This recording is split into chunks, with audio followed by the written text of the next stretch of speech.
کۆمەڵکوژی یان جینوساید بە لەناوبردنی کۆمەڵە خەڵکێک یان دەستەیەک دەوترێت لەلایەن وڵاتێک یان پارتێکی دەسەڵاتدارەوە لەناوبرابن و هەوڵی کوشتنیان درابێت. دەشێت کۆمەڵکوژی هۆکاری ئاینی، نەتەوەیی، ڕامیاری یان بیری ڕەگەزپەرستانی لە دواوە بێت، وەک لەناوبردنی ئەرمەنیەکان لەلایەن ئیمپراتوری عوسمانیەوە یاخود کیمیاوی بارانی هەڵەبجا لەلایەن ڕژیمی بەعسی عێراقیەوە. کردداری جینۆساید بە تاوانێکی نێودەوڵەتی ناسراوە. لە ساڵی 1948 دا نەتەوە یەکگرتووەکان پێناسەی بۆ داناوە و لەسەری ڕێکەوتون.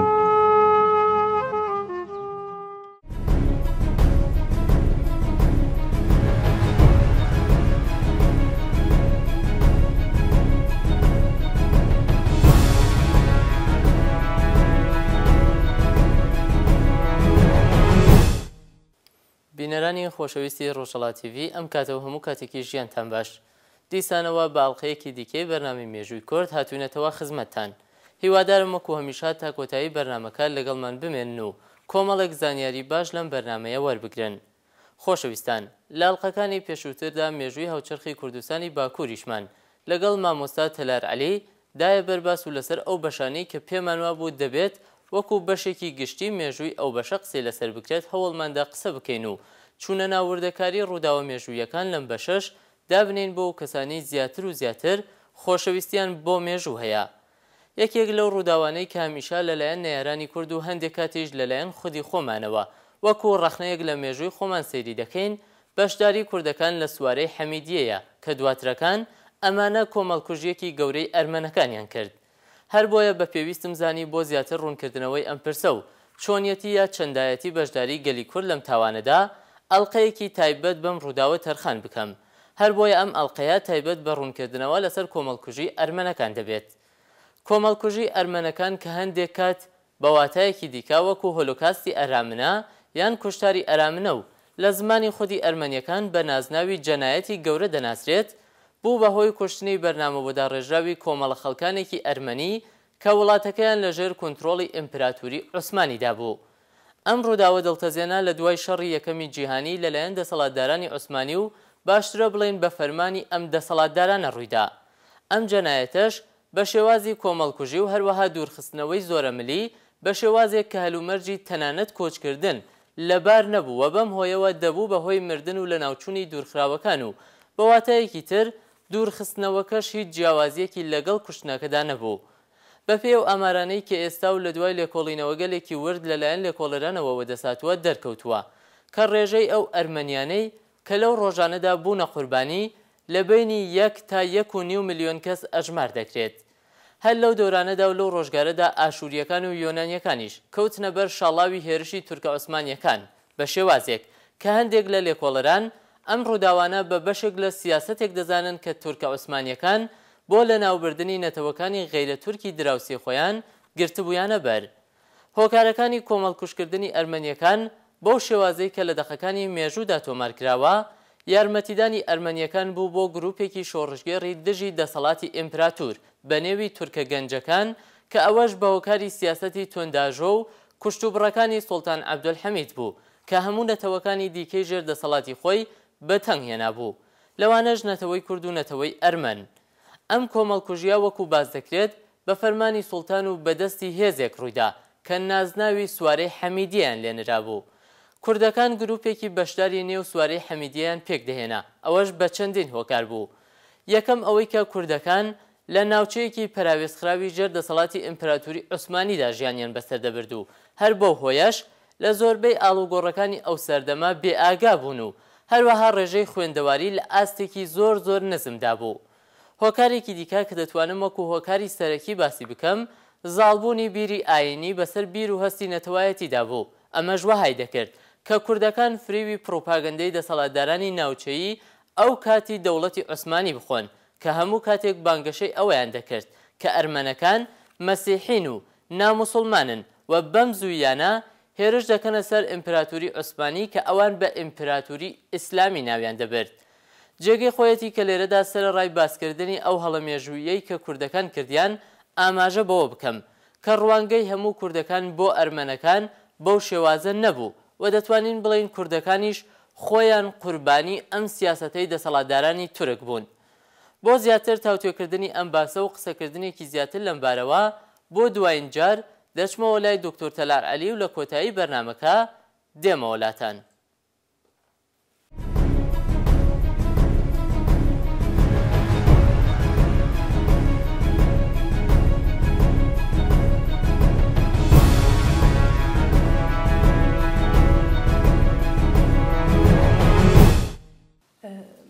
ڕەشەکوژی ئەرمەنیکێکە لە دڕندەترین ئەو ڕووداوانی مێژووی هاوچەرخ بەخۆی و بینیوە لە قەتڵ و عام و کوشتنی ئەرمەنەکان. بێگومان ئێمە لەگەڵ ئەرمەنەکانە تێکەڵێکی زۆرمان هەیە، مێژوویەکی کۆن بە یەکمانەوە ئەبەسێتەوە هەر لە کاتی ئۆرارتۆکانەوە کە ئێمە تێکەڵاویمان هەیە. هەر جار سەرچاو مێژوویەکان وا باسەکەن کە خاڵەکانی ئێمن ئەرمەنەکان، بۆی ئێمە قۆناغێکی دوور و درێژ بە یەکمانەوە ئەبەسێتەوە. ئەوەی کە زۆر جار باسەکرێ لە مێژووی هاوچەرخە باس لە ڕەشەکوژەکە ئەکرێ کە کوردەکان و ئەوانەی کە لە سوپای حەمیدیا بوون، لە سوارەی حەمیدیا بوون، بەشداری ئەم ڕەشەکوژەیان کردووە. سەرەتا ئەمێ من ئەو بڵێم ئەرمەنەکان گەلێکی زوندون، ئەوان لە قۆناغی خۆ ئامادەکردنا بوون و لە قۆناغی گەشەکردنی نەتەوایەتیا بوون. ئەم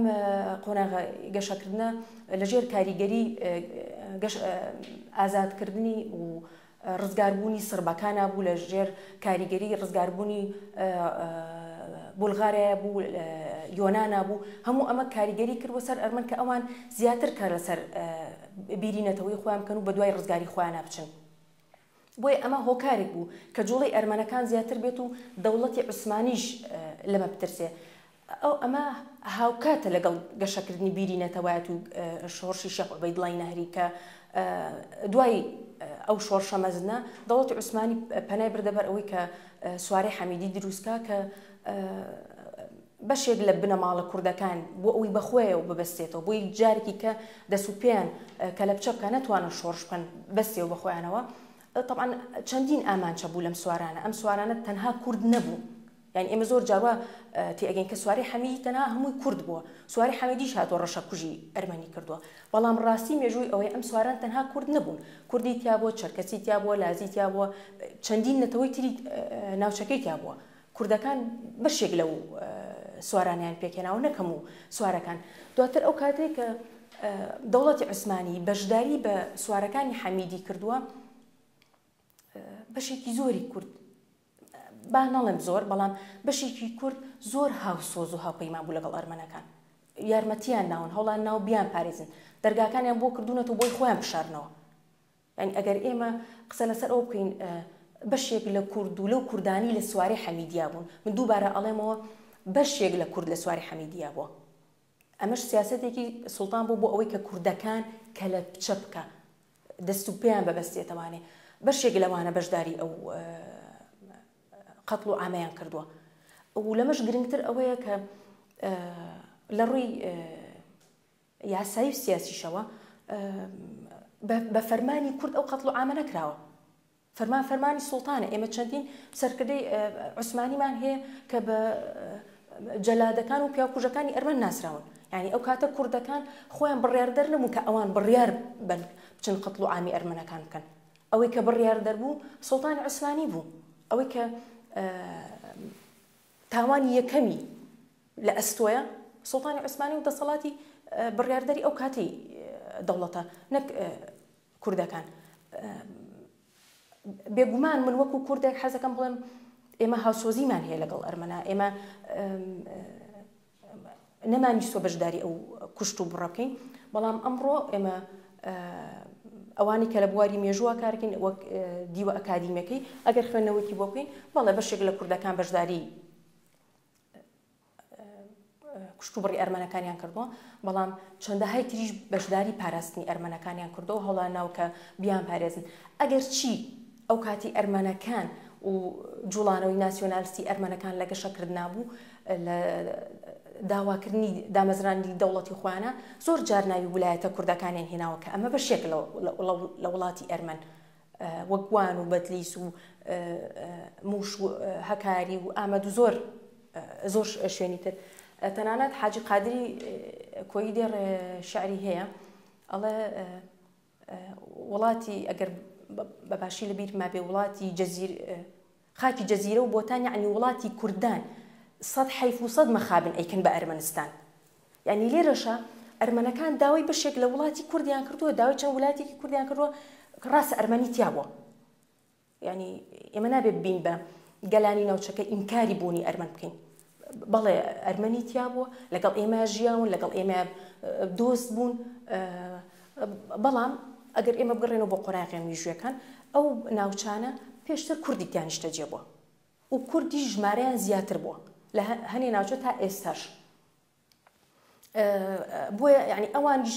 هەنێک کادڕۆڵان هەبوو کە ئەو دروشمانیان بەرز کردوەوە کە ئەمە بە شێوەیەک لە شێوەکان دواتر دەسەڵات توانێتی سوودی لێ ببینێ چکەمە لە قۆناغی دواتریشە مستەفا کەمال ئەیویست بە کوردەکان بڵێ ئەرمەنەکان داگیرتانەکەن بۆیە ئێوە ئەبێ بێنە پاڵ کەمالیەکان ئێوە ئەبێ لەگەڵ تورکا خەبات بکەن بۆی ئەرمەنەکان وڵاتی ئێوە ڕزگار داگیر ناکە ئێمە ڕزگارتانەکەین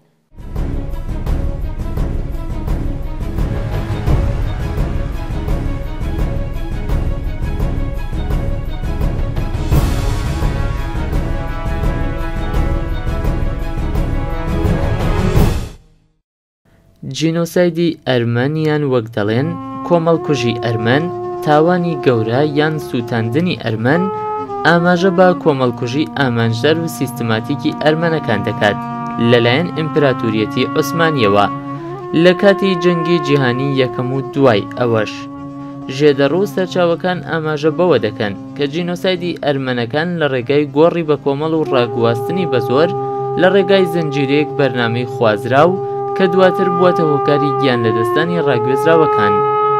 لێکۆڵەر و توێژەران ئاماژە بۆ ئەوە دەکەن کا ژمارەی قوربانیەکانی جینۆسایدی ئەرمەن بە 1 ملیۆن بۆ 1.5 ملیۆن دەگەن ئەمە جگە لە ژمارەیەکی زۆر لە کەمینە و پێکاتەی تر بەتایبەت مەسیحی سریان کلدان ئاشووری یۆنانی کە لەلایەن ئیمپراتوریەتی عوسمانیەوە کۆمەڵکوژ کراون و لەنێو براون لە ئاستێکی بەرفراوان جینۆسایدی ئەرمەن لەلایەن ئیمپراتوریای عوسمانی یان تورکیا دانی پێدانراوە و وەک یەکێک لە تاوانە گەورەکانی جینۆساید دژ بە مرۆڤایەتی ئەژمار و تۆمار کراوە هەروەک ئەم تاوانە بەوە دەناسرێتەوە کە بە تەواوی مانە هەوڵدان بووە بۆ دەست بەسەرداگرتنی ئەرمەنەکان و هەموو دابوونەریتەکانیان هاوکات بە گەورەترین تاوان لە دوای هۆلۆکاستەوە دێتە ژماردن ڕۆژی 24 نیسانی هەموو ساڵێک ڕۆژی یادەوەری و وەبیرهێنانەوەی تاوانی جینۆسایدی دژ بە ئەرمەنەکانە ئەم ڕۆژە هاوکاتە لەگەڵ ڕۆژی یادەوەری ئاشووریەکان کە تێیدا 250,000 لە ڕیشسپی و ژن و منداڵی ئەرمەن زیندانی کران دوای ئەوەی سوپای عوسمانیەکان لە ماڵەکانی خۆیانیان هێنایەنە دەر و ناچاریان کردن سەدەها مایل بەپێ ببڕن بۆ بیابانی ئەنسۆریا و هاوکات بێبەشکردنیان لە خواردن و خواردنەوە لە کۆتاییشدا بە شێوەیەکی زۆر نامرۆڤانە و دوور لە هەموو بەهامرۆیەکان دەستیان کرد بە کوشتنیان تا ئێستا دوای ئەوەی 20 دەوڵەت دانی بە کۆمەڵکوژی ئەرمەنەکان وەک تاوانی جینۆساید ناوە با ڕێکخراوی نەتەوەیە گرتوەکانیشەوە بە سەدان شارەزا و پسپۆڕی بواری جینۆساید وەک تاوانی جینۆساید دەیناسێنن بەڵام تورکیا سەرەڕای ئەوەی چەندین داوای لەمبارەوە ڕوبەڕوو کراوەتەوە هێشتا ئامادە نییە وەک میراتگری دەوڵەتی ئیمپراتوریای عوسمانی تاوانەکە وەک جینۆساید بناسێنێت و داوای لێبوردن لە نەتەوە و گەلی ئەرمەن بکات دیکۆمنت و سەرچاوەکان سوڵتان عەبدولحەمیدی دووهەم تۆمەتبار دەکەن با جێبەجێکردنی تاوانی جینۆساید دژی ئەرمەنەکان و مەسیحیەکان کە ئەو کات لەژێر دەسەڵات و فەرمانڕەوایی عوسمانیەکان بوون هەروەک لە کاتی دەسەڵات و فەرمانڕەوایی عەبدولحەمیددا بە سەدان هەزار لە ئەرمەن و یۆنانی و ئاشووریەکان کۆمەڵکوژ کراون لەبەر هۆکاری ئابووری و ئاینی جۆرا و جۆر کاتی ئەنجامدانی ئەم تاوانەش لە ساڵی 1894 بۆ 1896 بووە و با کۆمەڵکوژیەکانی حەمیدیە ناوبانگی دەرکردووە لێرەدا پێویستە ئاماژە بەڕاستیەکی تر بکەین ئەویش ئەوەیە کە زۆرێک لە سەرچاوە و ژێدەرەکان جەخت لەوە دەکەنەوە کە بەشێک لە تیرە و هۆزە کوردیەکان لەژێر کاریگەری و هەندانی سوڵتان عەبدولحەمیدی دووهەم بەشدار بوون لە دەرکردن یان هەوڵدان بۆ کوشتنی بەشێک لەو ئەرمەنیانەی لە سنووری جۆغرافی ئەواندا ژیاون کە ئەمە ئەگەر زۆر ئازاربەخش و تاڵیش بێت پێویستە بۆ مێژوو دانی پێدا بنین.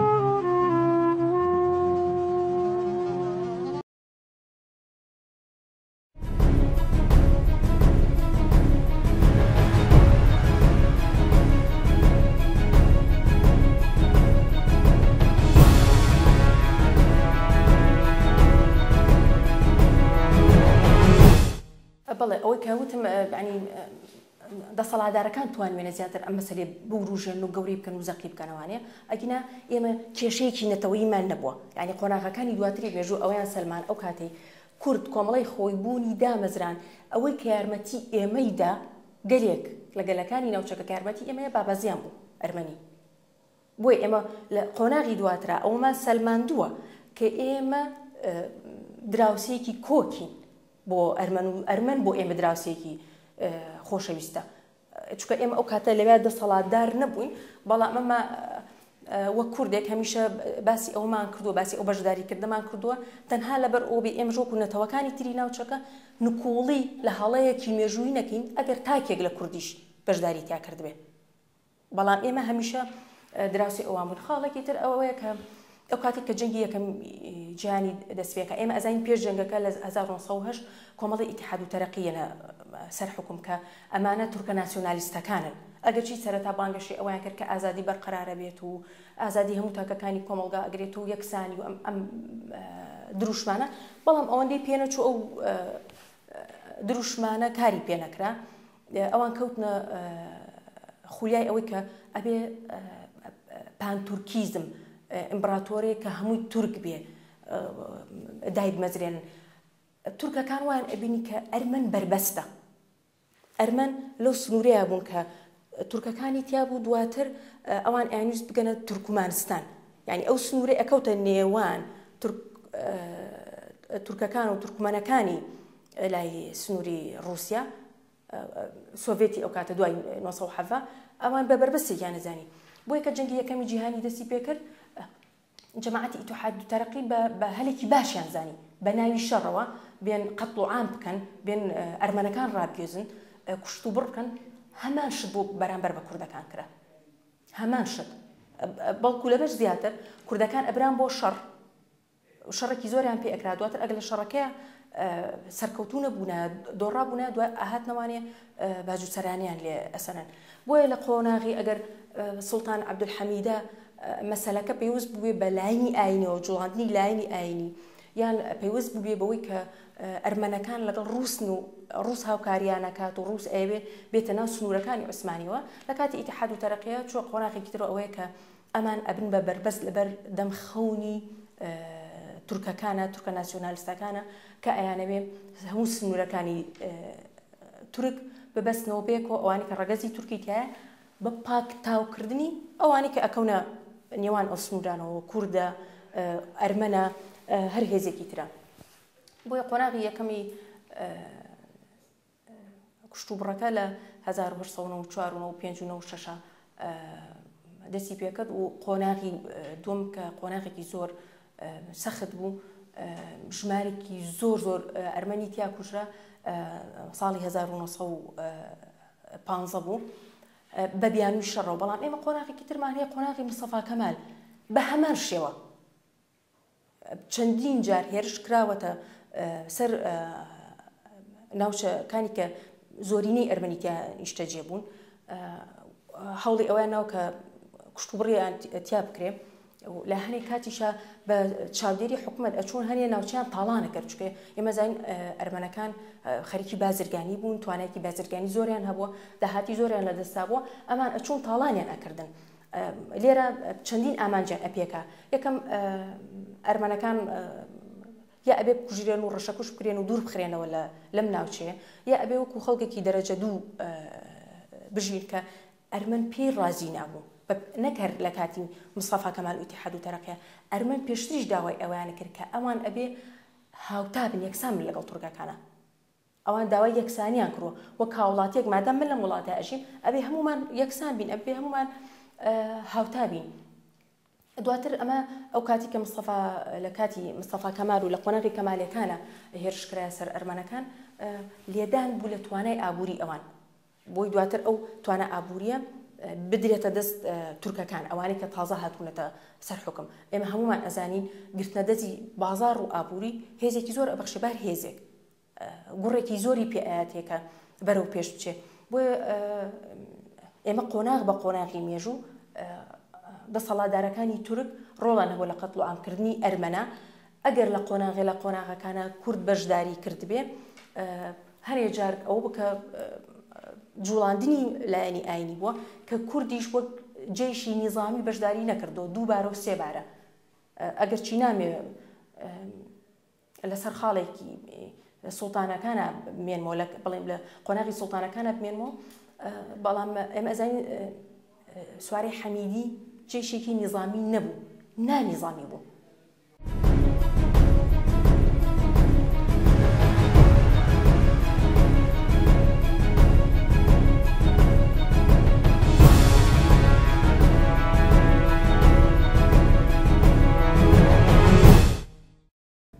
لەگەڵ دەستپێکردنی جەنگی جیهانی یەکەم و دوای جەنگیش زۆرێک لە نەتەوە و گەلانی دنیا کە لەژێر فەرمانڕەوایی دەوڵەتی عوسمانی بوون بەرەو سربەخۆیی و دروستکردنی دەوڵەتی نەتەوەی خۆیان بیریان دەکردەوە یان هەنگاویان هەڵێنا. ئەرمەنەکان یەکێک بوون لەو نەتەوانە کە بە زوویی دەرکەوت و کاری بۆ ئەو مەبەستەی سەرەوە کرد. لە ساڵی 1915 کاتێک سوپای رووسیا بەرەو دەوڵەتی عوسمانی پێشڕەوایەتی کرد و ناوچەی دۆڵەمێرگ نیروە فەرشینی لە ڕۆژهەڵاتی تورکیا داگیر کردو. دوای ئەم ناوچانەش بەرەو شاری عێمادیە پێشڕەوی کردو.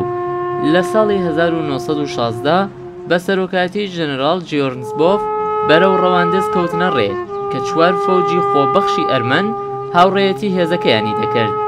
هەر لەم کاتەدا و لەم مانگەدا ئەو هێزە شارەکەی گرت و دواتریش هێزە ڕووسیەکان هاوکاری هێزە ئەرمەنیەکانی کرد بۆ ئەوەی شاری خانەقین بگرن. لێرەدا ڕاستیەکی تاڵتر هەیە کە پێویستە ئاماژەی پێ بکەین. ئەویش ئەوەیە کە سوپای ئەرمەنەکان نزیکەی 5,000 کەسیان لە شارەکانی ڕەواندز و خانەقین و ناوچەکانی دەوروبەری کوشتووە بە پاساو یان بۆ پێی دانیشتوانی ئەم ناوچانە پشتگیری ئیمپراتوریای عوسمانیان کردووە.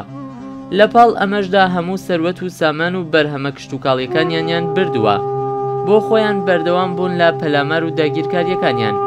تا هەڵگرسانی شۆڕشی ئۆکتۆبری ساڵی 1970. دوای ئەوە دەنگۆی ئەوە بڵاو بوویەوە کە چەندین گۆڕی بە کۆمەڵ دۆزراونەتەوە کە سوپای ئەرمەن بە ئەمری سوپای رووسیا دژ بە کورد پێی هەڵساون. ئەم دوو بۆچوونە بۆ کورد و ئەرمەن هێجگار تاڵە چونکە لە یەک کاتدا هەردووکیان وەک دوو نەتەوەی ستەم لێکرا و هەر یەکەیان لەلایەن دەوڵەتێکی زەبەلاحی ئەو کاتەوە دژ بە یەکتر بەکارهێنراون بۆ بەرژەوەندی و مەرامە تایبەتی و گشتیەکانی خۆیان. ئاکامیش هەردووکیان جینۆساید کراون. کاتێک کە لە ساڵی 1990 بریتانیایەکان چوونە نێو گەورەشاری تورکیا ئیستانبۆڵ پرسی جینۆسایدی ئەرمەنەکانیان جوڵاند. بڕیاری دەستگیرکردنیان بۆ کۆمەڵێک سەرکردەی تورک دەرکرد بە مەبەستی دادگایی کردنیان. بەڵام زۆربەی ئەوانەی تۆمەتبار بوون هەڵاتن و دادگاش بە شێوەیەکی غیابی بڕیاری لەسەردان. بەتایبەت بۆ بەشێکیان بڕیاری لە سێدارە دەرچوو. لە نێو سەرجەم داواکرا و تۆمەتبارەکاندا تەنها یەک کەس ئەویش دادوەر یۆزغەت لە سێدارە درا کە مۆری واژۆی کۆمەڵکوژی 100,000 لە ئەرمەنەکانی کردبوو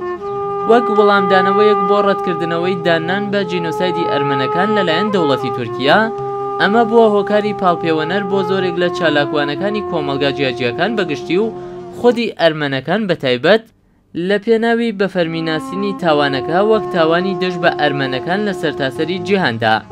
لەم ڕێگایشدا 20 دەوڵەت و 42 ویلایەتی ئەمریکی بڕیاریاندا ئەوەی کە دژی ئەرمەنەکان کراوە ڕووداوێکی مێژووی گەورەیە و پێناسەیان بەوە کرد کە تاوانی کۆمەڵکوژی واتە جینۆسایدا. ناوی ئەو ڕێکخراوانەی بە فەرمی تاوانی دژ بە ئەرمەنیان بە تاوانی جینۆساید ناساندووە نەتەوە یەکگرتووەکان، پارلەمانی ئوروپا، ئەنجومەنی ئوروپا، ئەنجومەنی کەنیسەی جیهانی، ڕێکخراوی مافەکانی مرۆڤ، کۆمەڵەی مافەکانی مرۆڤی تورکیا، میرکۆسور، کۆمەڵەی ڕیشسپیانی مەسیحی، یەکێتی چاکسازی یەهودیەکان و چەندین وڵاتی دیکەش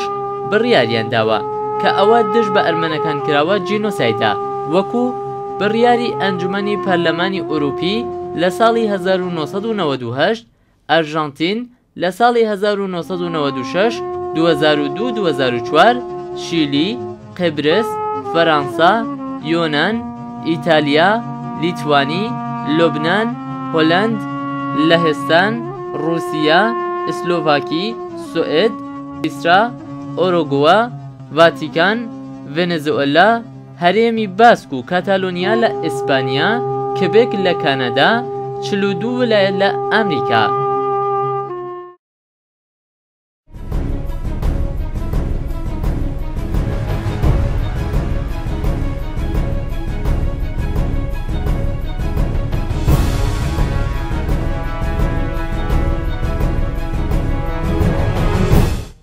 تەنها سەرۆک عەشیرەتێک چەند کەسێکی لە خۆی کۆ کردەوە و کۆمەڵە گەنج و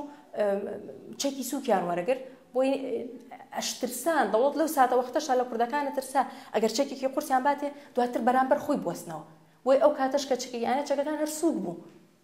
چەکێکی سووکی ئەیانێ و لە هەموو قۆناغەکانی ترا ئەوەی کە بڕیاردەری یەکەم بوو ئەوەی کە کاری کرد ئەوەی کە ڕێگەیە ئەوەی کە ئەرمەنەکانی نەپارێز بەیاسا دەسەڵاتی ئەو کاتی فەرمانڕەوا بوو کێ فەرمانڕەوایی کردووە عوسمانەکان دواتر ئیتیحاد و تەرەقی دواتر کەمالیەکان ئەوان هاتوون قۆناغ بە قۆناغ لە لای دەسەڵاتی تورک کار بۆ ئەو کراوە کە ئەرمەن بچەوسێتەوە لەبەر هەر یەکێک لەو هۆکارە نەتەوەیی ئابووری ئاینی لە قۆناغەکانی دواترە بەڕاستی ئەبێ شتێکی ترێ بەڕاستی بیرم نەچێت ئەو کاتێک کە جنگی یەکەمی جیهانی تەواو ئەبێ نوێنەری کورد شەریف پاشای خەندان پیاوە ناودارە دیپلۆماتەکەی ئەو کاتی کورد لەگەڵ نوێنەری ئەو کاتی ئەرمەن بۆ غۆزنۆبەر پاشا ڕێکەوتنیەک ئیمزاکەن کە کورد و ئەرمەن لەباری ئاشتیان یعنی ئەمە جارێکی تر پێمان دەڵێ ئێمە دیپلۆماتەکانی ئێمە پیاوە سیاسەتمەدارەکانی ئێمە ئەو کاتە کاریان بۆ ئەوە کردووە کە ئێمە و ئەرمەن لە ئاشتی دابین ئێمە و ئەرمەن ئەو هاوسێبی کە هەمیشە مافەکانی یەکتری بپارێزین لە قۆناغەکانی دواترە ئەو کاتێک کە دەوڵەتی تورکیا دائەمەزرێ پێش ینی ئاماژە بە خاڵ بکەم لەسەر ئەرمەن دواتر ئەمێ قسە لەسەر دامەزرانی دەوڵەتی تورکیای هاوچەرخ بکەم تورکیای کەمالی چکۆکاتە مستەفا کەمال دامەزرێنەر و داڕێژەری سیاسەتەکانی ئەو کاتەی بوو لە پەیماننامەی لۆزانە ئاماژە بۆ کرا کە ئەبێ مافی کەمینەکان بپارێزرێ ئەو کەمینێش کە ئاماژەی پێکرا بوو لە لۆزانە ئەرمانەکان بوو بەڵام ئەوەی کە مافی نەپارێزرا دوای کورد ئەرمن بوو لە وڵاتەیە و هەتا ئێستاش ئەو سیاسەتمەدارانی تورک کە ئاماژە ئەکەن و هەنیکیان هەمویاننا ئاماژە ئەکەن بۆی کە تورک بەشداری کردووە چکە بەشێکی زۆریان تا ساڵانی پێشوش ئینکاری ئەویانە کرد بە هیچ نوعێ نیانویست ئەو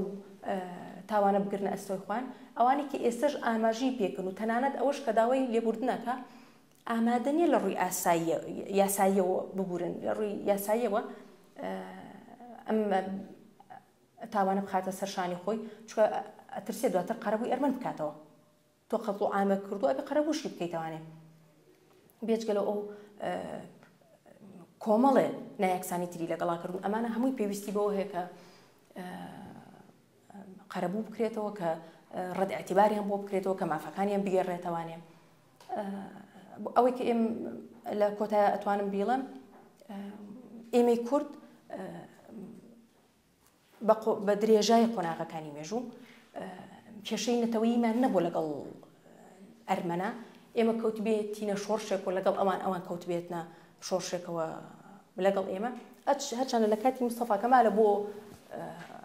سەرهەڵدانی بزافی نەتەوەی هاتنی بۆ ئێرە ئاماژە بۆ ئەەکەم بەڵام ئێمە دوو دراوسێ دژبەیەک نەبووین دوژمنی یەکتی نەبووین بەڵکو ئێمە دوو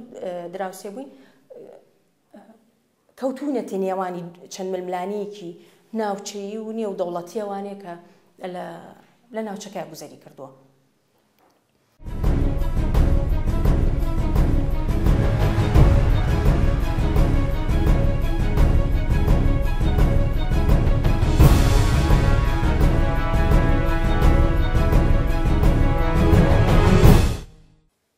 بەڵێ خۆشەویستان بەم شێوەیە گەشتینە کۆتایی ئەمەڵقەی بەرنامەکەشمان بەو هیوایەی کە جێگای ڕەزامەندی هەموو ئێوە بینەرانی خۆشەویست بووبێت تا پێگەشتنەوەیەکی دیکە و شەوێکی دیکە بمێنن با خۆشی و شادی ماڵەوە.